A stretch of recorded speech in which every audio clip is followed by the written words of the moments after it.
Hello everyone, welcome to Vipedia. I am Sarthak, senior faculty Vipedia. तो हमने आपके लिए एक फ्री इनिशिएटिव स्टार्ट कर रखा है जहां पर हम right I am talking about this initiative, जहां पर हम सारे के सारे इंपॉर्टेंट एमसीक्यूज, आपके जितने भी इंपॉर्टेंट सब्जेक्ट्स हैं अपने एसएससी सीजीएल एग्जाम से रिलेटेड, फिर चाहे वो आपका जीएस का सब्जेक्ट हो, चाहे आपके क्वांट हो, रीजनिंग, इंग्लिश, जीएस के अंदर polity, economy, science, right, history, geography, सब कुछ हम इस इनिशिएटिव के थ्रू कवर किया जाता है। जितने भी इंपॉर्टेंट एमसीक्यूज हैं सब्जेक्ट से रिलेटेड, उन एमसीक्यूज के थ्रू ही हम टॉपिक्स को पढ़ने की ट्राई भी करते हैं, राइट। जितना भी हमसे पॉसिबल हो सके हम आपकी प्रिपरेशन जर्नी को ईजियर करने की ट्राई करते हैं। All we want in return is just you to stay connected with us. हम आपसे सिर्फ इतना चाहते हैं कि आप हमारे साथ कनेक्टेड रहिए in what ever way possible, right. हम आपके सामने इसलिए मल्टीपल ऑप्शंस रखते हैं सो दैट आपको जो भी कन्वीनियंट लगे आप उसमें से इजीली आप अपने कंफर्ट के अकॉर्डिंग ऑप्ट कर सकते हैं, right. But as far as today video is concern, आज हम पॉलिटी से रिलेटेड इमरजेंसी प्रोविजन, एक बहुत ही इंपॉर्टेंट टॉपिक है, उसको कवर करेंगे। उससे रिलेटेड इंपॉर्टेंट एमसीक्यूज भी देखेंगे और इंपॉर्टेंट प्रोविजंस भी रिगार्डिंग टू इमरजेंसी, जो कि हमारे एग्जाम में बहुत बार पूछे जाते हैं, राइट। उन सबको कवर करेंगे। तो but before starting that, I have a very very important information with you to share, which is this,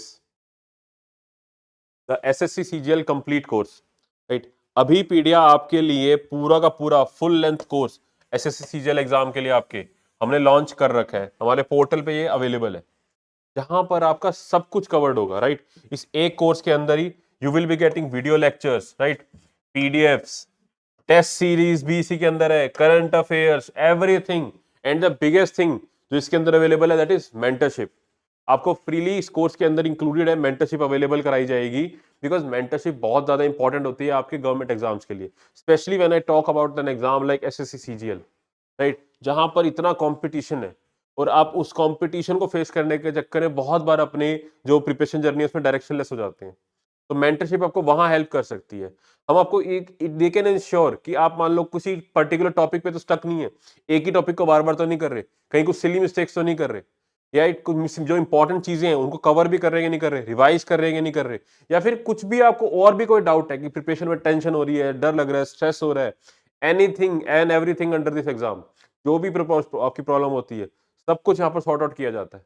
तो आई एम टेलिंग यू, एक ही वन स्टॉप सोल्यूशन है आपका, सब कुछ है इसके अंदर एक ही कोर्स के अंदर। और इतना सब आपको नॉर्मली किस प्राइस पे मिलता है?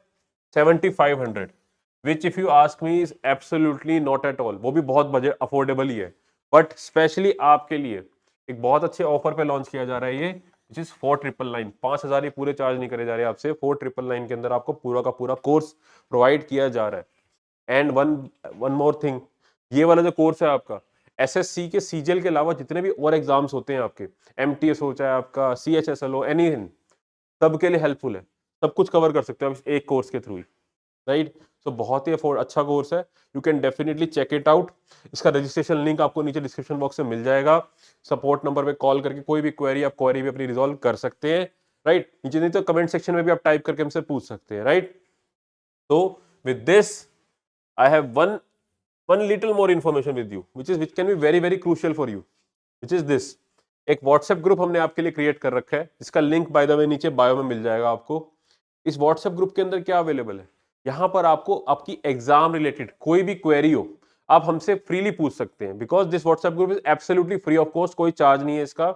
आप इस ग्रुप के अंदर कोई भी आपकी क्वेरी है एग्जाम रिलेटेड होनी चाहिए, बस आप पूछिए। अभी पीडिया विल ट्राई इट्स बेस्ट, अपना पूरा टाइम एंड एफर्ट लगा के आपकी क्वेरी को जितनी जल्दी जल्दी हो सके हम उसको रिजॉल्व करने की पूरी ट्राई करेंगे, राइट। सो अगर मैं आपकी जगह होता तो इस व्हाट्सएप ग्रुप को तो अभी कभी ज्वाइन कर लेता, वीडियो को एंड भी ना होने देता, उससे पहले ही पॉज करके वीडियो इस ग्रुप को ज्वाइन करके I could have resolved all my queries, right. Okay, so with this let's start our today's topic, which is emergency provisions, right. Emergency provision in the Indian constitution बहुत ही important feature है हमारी constitution का, और हमारे exam के related भी बहुत ज्यादा इंपॉर्टेंट है, इससे बहुत क्वेश्चंस आते हैं, राइट। बहुत कॉन्ट्रोवर्शियल भी रहता है by the way emergency, right. As the name suggest, emergency, emergency emergency वाले टाइम पे ही लगाई जाती है। मतलब कुछ एक्स्ट्रा ऑर्डिनरी सिचुएशन ऐसी बन गई है, नॉर्मल सिचुएशन में नहीं, सब कुछ सही चल रहा है, उस टाइम पे इन प्रोविजन का कोई यूज नहीं है। लेकिन अगर अनफॉर्चुनेटली कोई सिचुएशन आ गई है, राइट, जब आपकी जो है रोजमर्रा की जो एडमिनिस्ट्रेशन है जो गवर्नमेंट के एडमिनिस्ट्रेटिव वर्क्स है वो सब ढंग से काम नहीं कर पा रहे, which could be of any reason. For example 3 type की इमरजेंसी है, नेशनल इमरजेंसी। अब उसके अंदर मान लो वॉर वाली सिचुएशन आ जाए, अगर मान लो लड़ाई छिड़ जाए, युद्ध छिड़ जाए, उस केस में डेफिनेटली एक्स्ट्राऑर्डिनरी सिचुएशन है, नॉर्मल सिचुएशन तो नहीं है वो, तो उस केस में यहाँ पर इमरजेंसी डिक्लेयर होती है, राइट। और भी कई सारी सिचुएशंस है, वही सब हमें देखना है। तो what I am trying to tell you कि इमरजेंसी नॉर्मल सिचुएशन में नहीं लगती, ये एक्स्ट्राऑर्डिनरी सिचुएशन में लगती है, जब सिचुएशंस कंट्रोल में नहीं आ रही, नॉर्मल एडमिनिस्ट्रेशन फ्रेमवर्क जो है आपका नॉर्मल सिचुएशन में नहीं है, उससे अलग हट के चल रहा है। आ रही है बात समझ में? Yes, okay. So let's see some constitutional provision, कुछ इंपॉर्टेंट फैक्ट्स देखते हैं इससे रिलेटेड, कितने टाइप्स की इमरजेंसी है। Let's start it. कौन से पार्ट के अंदर है बाय द वे? पार्ट 18। तो यहां से क्वेश्चंस आते हैं। Part 18 article 352 to 360, basically article 352, 356 और 360, इन तीनों के अंदर तो इमरजेंसी है आपकी। 352, 356 और 360। 352 में नेशनल इमरजेंसी, 356 में आपके प्रेसिडेंट रूल, 360 में आपका फाइनेंशियल इमरजेंसी। बट बाकी जो आर्टिकल्स है बीच में 353, 354, 355, 357, 358, 359, इन सब में इन इमरजेंसी से रिलेटेड इंपॉर्टेंट प्रोविजंस दिए, तो वो भी इमरजेंसी से ही रिलेटेड है। यस और नो? तो these are the two important facts. Don't worry, अभी करते रहेंगे, क्वेश्चंस के थ्रू ये सब चीजें कवर होती रहेंगी, राइट। क्वेश्चंस के आप बस वीडियो में अटैच रहिए, हमारे साथ लगे रहिए, आपको ये सारी की सारी चीजें दिमाग में आपके एंग्रेन हो जाएंगी। I can assure you that जितने क्वेश्चंस करेंगे आपके दिमाग में ये चीजें एंग्रेन हो जाएंगी, आपको अलग से रटने की जरूरत नहीं पड़ेगी कि ये कौन से आर्टिकल थे, कौन से। इतनी बार कर लोगे कि अपने आप वैसे ही याद हो जाएगा, कुछ स्पेशल एफर्ट करने की जरूरत ही नहीं पड़नी इसके लिए। आ रही बात समझ में? ओके। तो आपका जो इमरजेंसी है, फर्स्ट ऑफ ऑल, ये कौन सी कंट्री से इंस्पायर्ड है इमरजेंसी? ये है आपका जर्मनी। ये जर्मन कॉन्स्टिट्यूशन है जो वहां से इंस्पायर्ड है। एज यू नो, हमारे कॉन्स्टिट्यूशन के अंदर बहुत सारे प्रोविजन हमने किसी ना किसी और डिफरेंट कॉन्स्टिट्यूशन से इंस्पायर करके लिखे हुए हैं, वहां से इंस्पिरेशन से लिखे हुए हैं, मतलब वहां पे लिखे हुए, वहां से अपने थोड़े से अपने अकॉर्डिंगली मैनिपुलेट करके, चेंजेस करके we have engrained in our constitution. तो इमरजेंसी वाले जो है ये हमने कहां से लिए हैं? जर्मनी से। यस और नो? ओके। तो बेसिकली कितने टाइप की इमरजेंसी है? 3 types of emergency are there. National emergency under article 352, president rule under article 356 and financial emergency under article 360, right. See यहां पर लिखा भी हुआ है, the word emergency can be described as an unexpectedly occurring situation. I am telling you, right. Unexpected है कुछ, तभी होता है इमरजेंसी लगती है, और ये क्यों लगती है? पब्लिक इंटरेस्ट के में से लगती है, पब्लिक को जो सिचुएशन को नॉर्मल करने के लिए लगाई जाती है, राइट।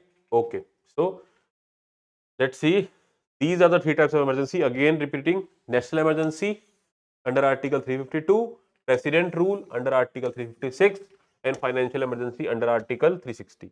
by the way, यहाँ पे if you have noticed, सिर्फ एक ये वाली जो है प्रेसिडेंट रूल, इसको आप इमरजेंसी नहीं बोलते क्योंकि करेक्ट टर्म नहीं है वो एक्चुअली में प्रेसिडेंट्स का ही रूल करेक्ट टर्म है। कई बार इसको जनरली नॉर्मली लोग इसको स्टेट इमरजेंसी बोल देते हैं,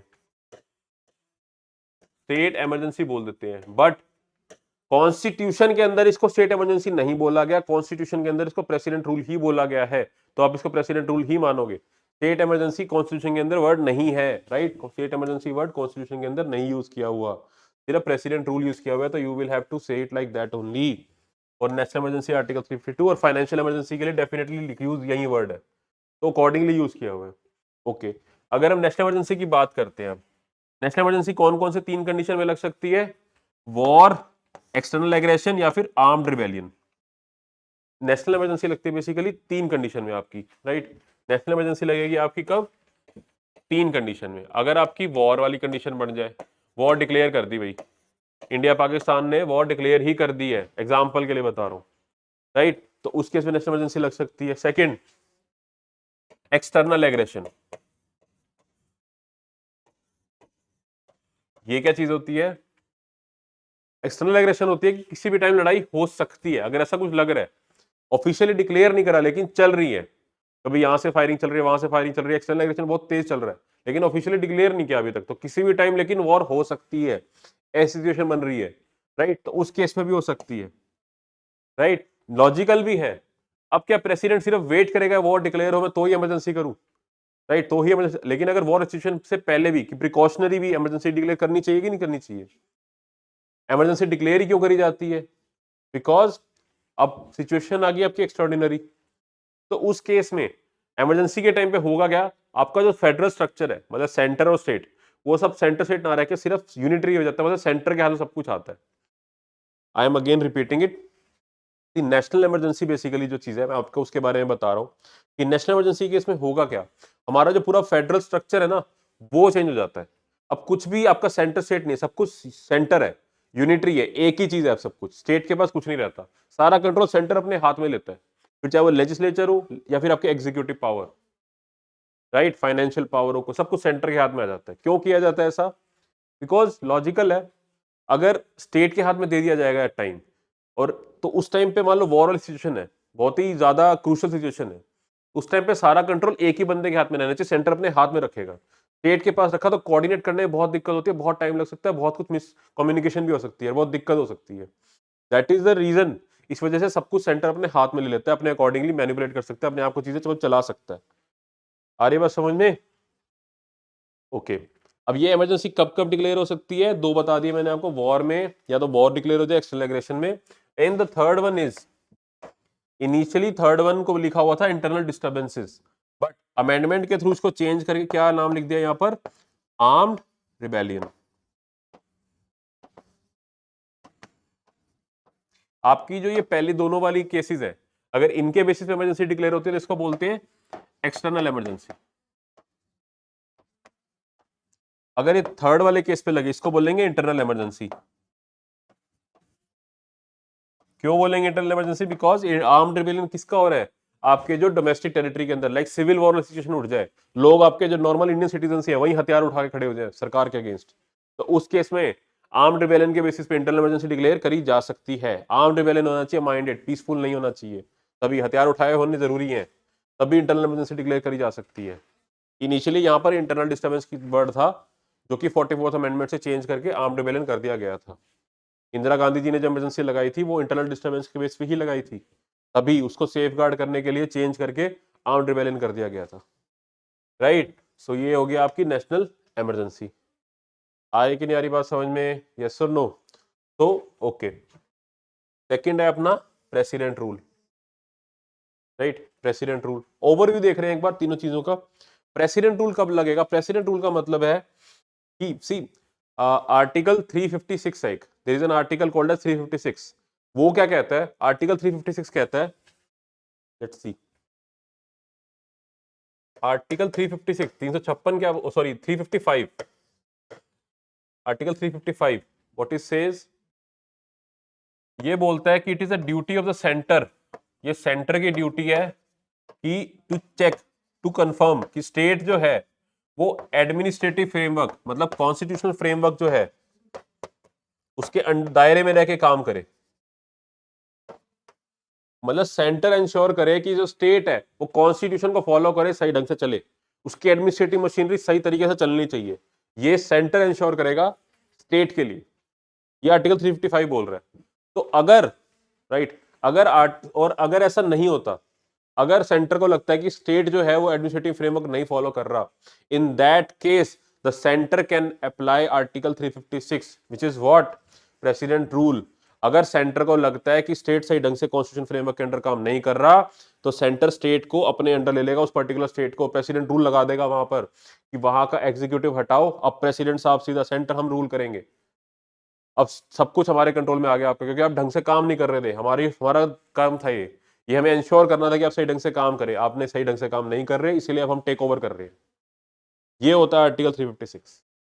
आ रही कि नहीं आ रही बात समझ में? तो इसीलिए सेंटर की तरफ से अगर कोई डायरेक्शन भी आती है तो स्टेट उसको नहीं मानता ना, तो वो भी एक कंडीशन बन जाती है प्रेसिडेंट रूल लगाने की, कि भाई सेंटर ने काम बोला आपको करने के लिए, डायरेक्शन बोली, कोई ऑर्डर दिया और आप उसको फॉलो नहीं कर रहे, तो इसका मतलब क्या है कि आप कॉन्स्टिट्यूशन के दायरे में रहकर काम नहीं कर रहे, आप कॉन्स्टिट्यूशन प्रोविजन को फॉलो नहीं कर रहे, बिकॉज कॉन्स्टिट्यूशन आपको ये बोल रहा है कि आपको सेंटर के डायरेक्शन को फॉलो करना है, और अगर आप वो नहीं कर रहे तो आप कॉन्स्टिट्यूशन का उल्लंघन कर रहे हो। तो इसका मतलब अब प्रेसिडेंट रूल लग सकता है आप पे, आर्टिकल 356 आप पे लगाया जा सकता है उस कंडीशन के अंदर भी। वो है आर्टिकल 365 जिसकी वजह से मैं बात कर रहा हूँ इन डायरेक्शन वाली की।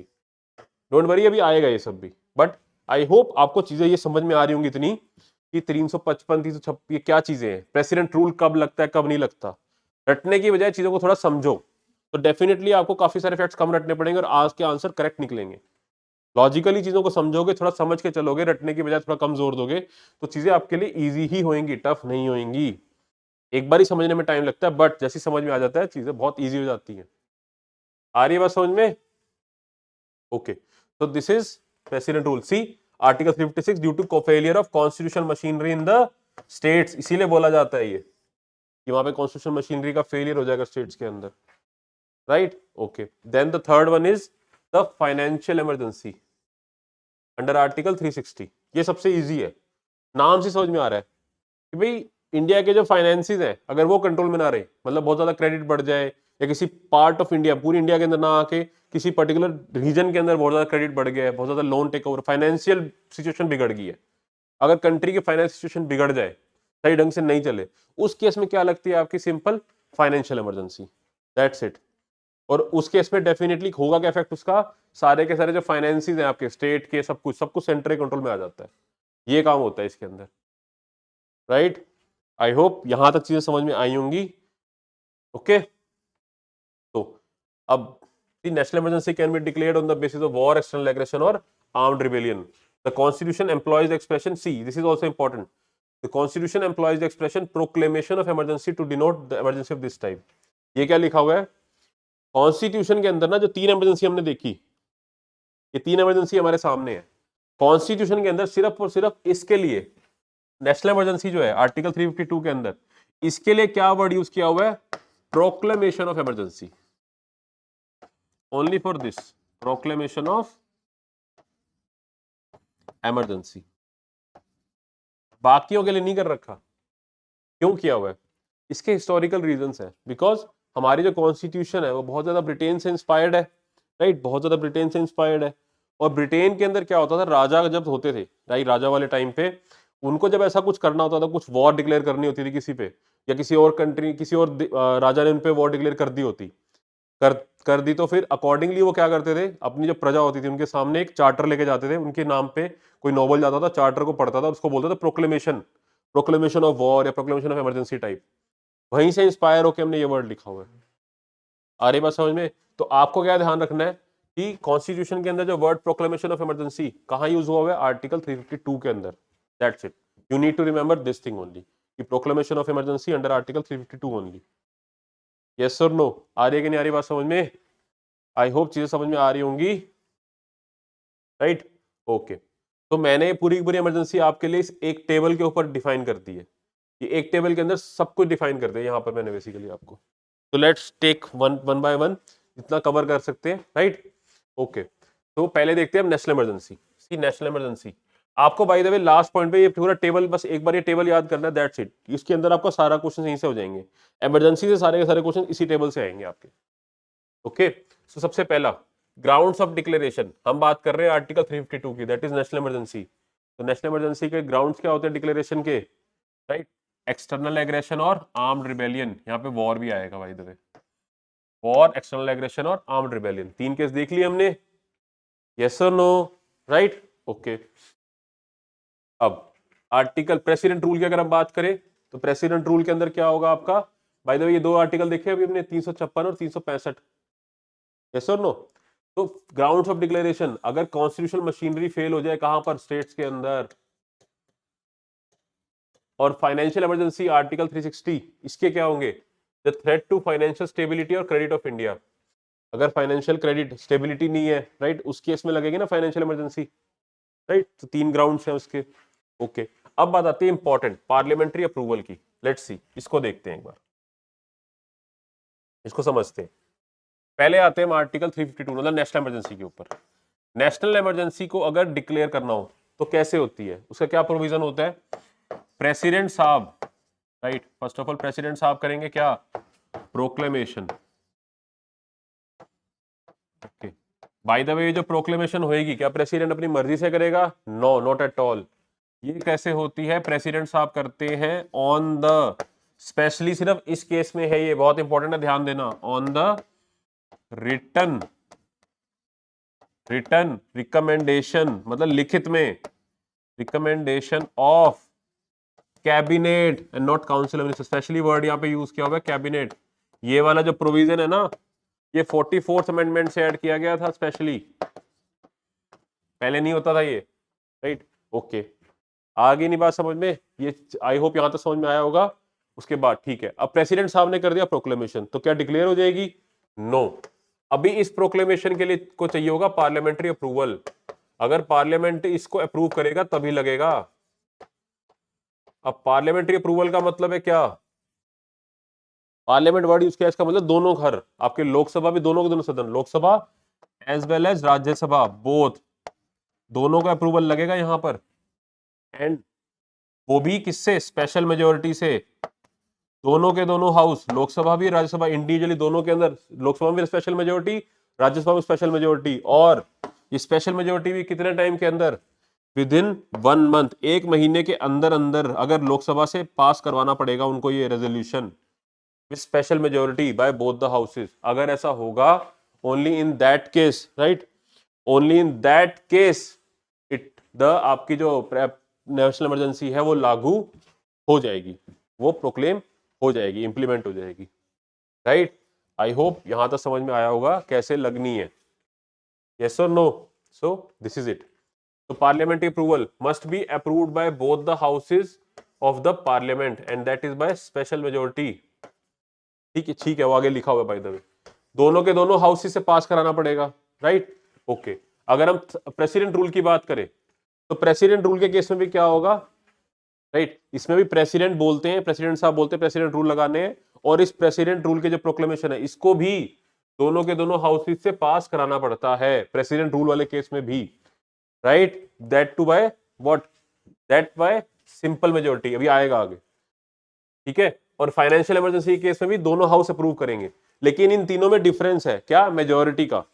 नेशनल इमरजेंसी के टाइम पे जो अप्रूवल है वो है स्पेशल मेजोरिटी के थ्रू अप्रूव करने का, प्रेसिडेंट रूल में simple majority, and financial emergency में भी सिंपल मेजोरिटी। और इसके अलावा एक और डिफरेंस भी है, टाइम लिमिट का। नेशनल इमरजेंसी के टाइम पे 1 महीने के अंदर डिक्लेयर करवाना था, पास कराना था पार्लियामेंट से, 1 महीने के अंदर दोनों के दोनों हाउस से स्पेशल मेजोरिटी से पास कराना था।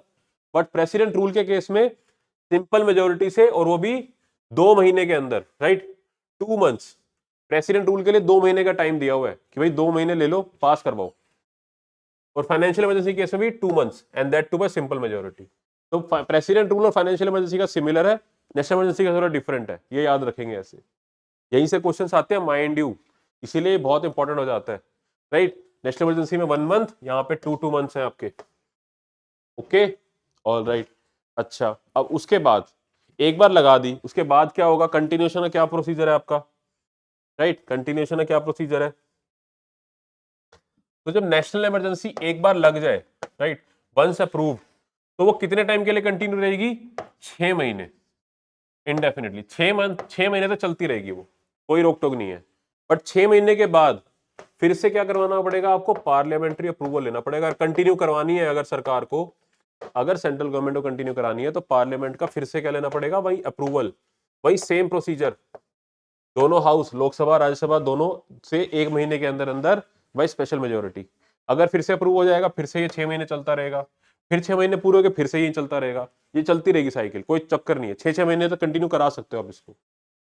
आ रही बात समझ में, right. But when it comes to president rule, article 356 की अगर हम बात करें, उस केस में क्या होगा? उस केस में एक लिमिट है इसके ऊपर कि ये मैक्सिमम जो है ना, मैक्सिमम इमरजेंसी ये वाली, मैक्सिमम से मैक्सिमम 3 साल तक कंटिन्यू रह सकती है इन एनी केस। 3 साल के बाद तो हटानी ही हटानी है। उसके अलावा एक और कंडीशन है कि 3 साल में भी जब पहला साल पूरा हो जाएगा ना, after first year, after first year ये तभी कंटिन्यू करा सकते हो अगर आपकी 2 कंडीशन सेटिस्फाई हो रही हैं। व्हाट? फर्स्ट, कि ईसीआई इलेक्शन कमीशन ये बोल दे कि इलेक्शन अभी पॉसिबल नहीं है इस पर्टिकुलर स्टेट में, इलेक्शन नॉट पॉसिबल। सेकंड, कि इंडिया के अंदर नेशनल इमरजेंसी लगी हो या फिर किसी पार्ट के अंदर नेशनल इमरजेंसी लगी हो, राइट, किसी पार्ट में नेशनल इमरजेंसी लगी हुई है या फिर पूरे इंडिया में। इन दोनों केस में अगर ये एप्लीकेबल है तभी आप 1 साल के बाद कंटिन्यू कर सकते हैं प्रेसिडेंट रूल को भी, ये कंडीशन है। और ये मैक्सिमम ये कितने तक जा सकते हैं? 3 साल, उसके बाद तो वैसे ही नहीं कर सकते। But national emergency indefinitely, right. और सबसे सिंपल है आपकी फाइनेंशियल इमरजेंसी। फाइनेंशियल इमरजेंसी के केस में क्या होता है? एक बार लगा दी लगी रहती है, कंटिन्यू रहती है वो, कोई चक्कर ही नहीं है उसमें, सिंपल लगा दी लगी रहेगी, चलती रहेगी वो, राइट। सो ये थे इंपॉर्टेंट प्रोविजन, यही यहां पर लिखा हुआ है। It continues for 6 months and can be extended to an indefinite period with parliament approval every 6 months. National emergency. President rule continues for 6 months and can be extended to a maximum period of 3 years with parliamentary approval every 6 months. इसमें भी 6 महीने के बाद approval लेना यहां पर भी है, प्रेसिडेंट रूल के अंदर भी, right. Okay, and this it continues indefinitely until revoked. No maximum limit was prescribed. No repeated approval is required. Right? Okay. अब बात करते हैं इनके रिमूवल की, रेवोकेशन की, राइट। रिवोक कैसे करना है, तो let's talk about first national emergency. National emergency को रिवोक करने के लिए दो तरीके हैं आपके, there are two ways. First by president, अगर प्रेसिडेंट साहब इसको रिवोक करने की वो देते हैं, प्रोक्लेम करते हैं भी हटा दे, रेवोकेशन प्रेसिडेंट साहब खुद करते हैं, किसी भी टाइम कर दे तो सिंपली रिवोक हो जाती है। सेकंड, अगर पार्लियामेंट एक रेजोल्यूशन पास कर दे, बाय द वे पार्लियामेंट यहां पर पार्लियामेंट ना होके अगर लोकसभा, सिर्फ एक लोकसभा, ओनली लोकसभा यहाँ पे रिवोक करने के सिर्फ लोकसभा का पावर है, लोकसभा एक रेजोल्यूशन पास कर दे and that too by simple majority, तो प्रेसिडेंट साहब को क्या करनी पड़ेगी, इमरजेंसी हटानी पड़ेगी। और ये प्रोविजन भी 44th अमेंडमेंट के थ्रू ऐड किया गया है, पहले नहीं था। सेफगार्ड प्रोवाइड किया गया है, पार्लियामेंट लोकसभा को पावर दी हटाने की, पहले सिर्फ प्रेसिडेंट के पास होता था ये, कि प्रेसिडेंट साहब की जब मर्जी तभी हटा सकते हैं, अब लोकसभा के पास भी पावर है हटाने की। यस और नो, आ रही कि नहीं आ रही बात समझ में, राइट। ओके, अब बात करते हैं इसके बाद सी, यहीं यहाँ पर लिखा हुआ है by resolution of the house or president order, right, and same goes for what, आपका प्रेसिडेंट रूल भी हटाया जा सकता है ऐसे ही, और फाइनेंशियल इमरजेंसी भी ऐसे हटाई जा सकती है, राइट। तो this was the important provision related to emergency and I hope आपको चीजें समझ में आई होंगी, but I have also very important information, one other information to with you to share, which is what, which is microverse. Now what is microverse? see, इसको एक example समझते हैं कि लेट से आपको कोई आपके क्वांट के अंदर सिर्फ एक पर्टिकुलर टॉपिक, लेट से नंबर सिस्टम, रेशियो प्रोपोर्शन का एग्जांपल ले लेते हैं, रेशियो प्रोपोर्शन प्रिपेयर करना है, वो आपका वीक है, तो अब आप इसके लिए कोर्स सर्च करो अगर, तो आपके पास क्या क्या ऑप्शन होंगे। पहला ऑप्शन होगा कि आपको पूरा पूरा कोर्स ही परचेज करना पड़ जाए, पूरा पूरा फुल लेंथ कोर्स आपके एसएससी के लिए, तो क्या वो आपके लिए वायबल रहेगा? अफोर्डेबल तो बिल्कुल भी नहीं है, बिकॉज आपको सिर्फ छोटा सा टॉपिक प्रिपेयर करना था और आपको पूरा कोर्स परचेज करना पड़ गया।